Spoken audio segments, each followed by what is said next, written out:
নমস্কার বন্ধুরা, সুস্মিতার চ্যানেলের আরও একটি ব্লগে আপনাদেরকে স্বাগত। তো আজকে আমার ব্লগের এখানে আসার কারণ হচ্ছে কিছুই নাও, আমাকে রোজই বলে যে আমি কেন চ্যানেল থেকে ব্লগ করি না, আমি কেন ক্যামেরার সামনে আসি না। কিছু না, আমার বক্তব্য হচ্ছে আমি তো টোটাল ব্লগের পরের এডিট, ব্লগের শ্যুট টোটালটাই তো আমি করি, তাহলে আমি সামনে এলে এগুলো কে করবে? তো অনেকদিন ধরেই বলে যে না তুই একটা কর, তুই একটা কর, তুই একটা কর। তো যাই হোক, ঠিক আছে, আজকে সেই দিন, আমার ব্লগ স্টার্ট করার পালা। আর বলতে বলতে স্টার্টও করে দিয়েছি। সকালবেলা ঘুম থেকে উঠে চা ফাঁকে, চাটা যদিও তার হাতেরই খাওয়া হয় সকালবেলা, সেটা কথা নয়, এক একদিন আমাকে বানাতে হয়। আর যাচ্ছি হচ্ছে পরোটা কিনতে।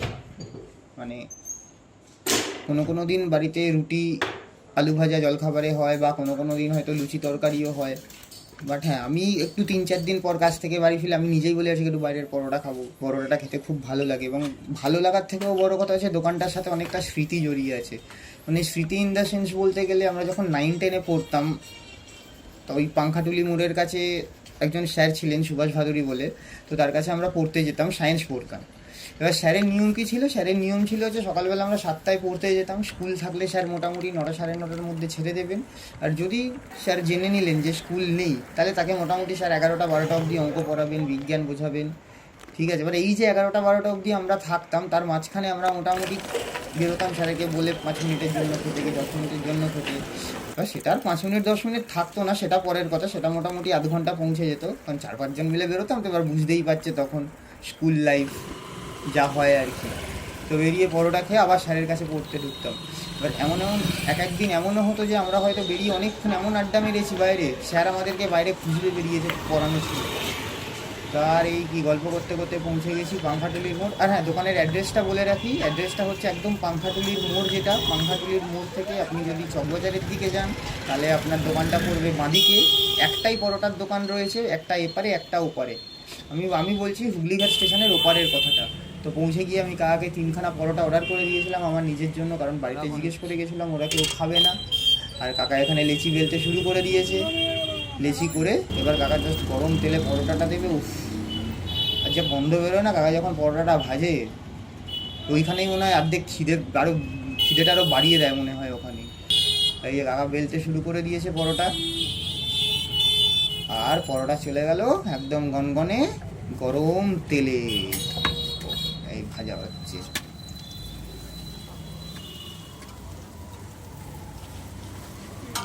কাকা তারপর পরোটাটা ভেজে, বা সাইডে আগের একটা পরোটা ভিজে কাকা তুলে রেখেছে হচ্ছে আবার পরোটার তেল ঝরানোর জন্য। তেলের যা দাম, একটু তেল ওয়েস্ট করা যাবে না। টপ টপ করে তেল পড়ছে পরোটা দিয়ে। 1 ফোঁটা তেলেরও দাম আছে কাকার কাছে, 1 ফোঁটা তেলও কাকার নষ্ট করা যাবে না। ঠিক আছে। আর ওই যে আমার পরোটা ভাজা শেষ, মানে আমার নয়, আমার নেওয়ার জন্য কাকার পরোটা ভাজা শেষ। 3টে পরোটা হয়ে গেছে, তরকারি তুলেও প্যাকিং করে দিল কাকা। ঠিক আছে, এই ডান, আমার পরোটাও প্যাকিং ডান। পরোটা নিয়ে আবার চললাম বাড়ির পথে। পরোটা ঝুলছে হ্যান্ডেলে, সাইকেলও চলছে, আমিও চলছি সাইকেলের সঙ্গে। ঠিক আছে, এই হচ্ছে পরোটা নিয়ে বাড়ি চলে এসেছি। না, এখনও বাড়ি পৌঁছোইনি। যাই হোক, পরোটাটা হাতে চলে এসেছে, তো এবার মনে হচ্ছে কখন খাবো, তাই আর বাড়ি ফেরার জার্নিটা বেশিক্ষণ দেখাইনি। চলে এসেছি বাড়িতে। ঠিক আছে, আর জাস্ট একটু আগেই আমার বাড়িটা আমি ক্রস করলাম, কিন্তু যেহেতু সামনের ঘর দিয়ে সাইকেলটা ঢোকাতে হয় বলে দিক দিয়ে যাই না, পেছন দিক দিয়ে ঢুকি। ঘরে ঢুকে একদম থালা বাটি নিয়ে বসে পড়েছি পরোটা খেতে। তবে সে ঘরে আসতে না আসতেই তার কাছে পড়তে চলে আসে হচ্ছে শিবাঙ্গনা। মা, একটু পরোটা টেস্ট করবি?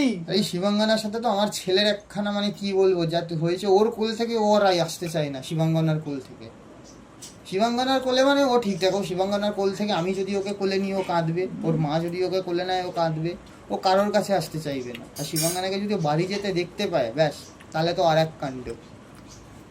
মানে শিবাঙ্গনাকে বাড়ি গিয়ে হয়তো ওকে কারো কান্না থামানোর জন্য ওকে আবার আমার বাড়িতে আসতে হয়।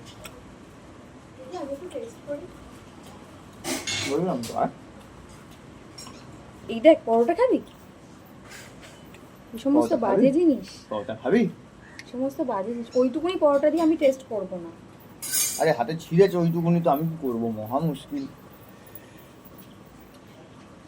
এই না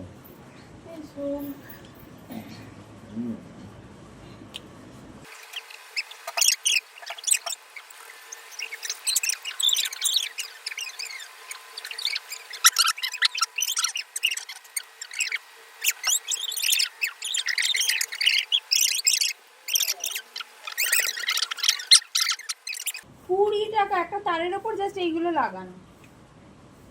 মিস আমার বাবা বলেছে যে আমার বাবা আমাকে বানিয়ে দেবে।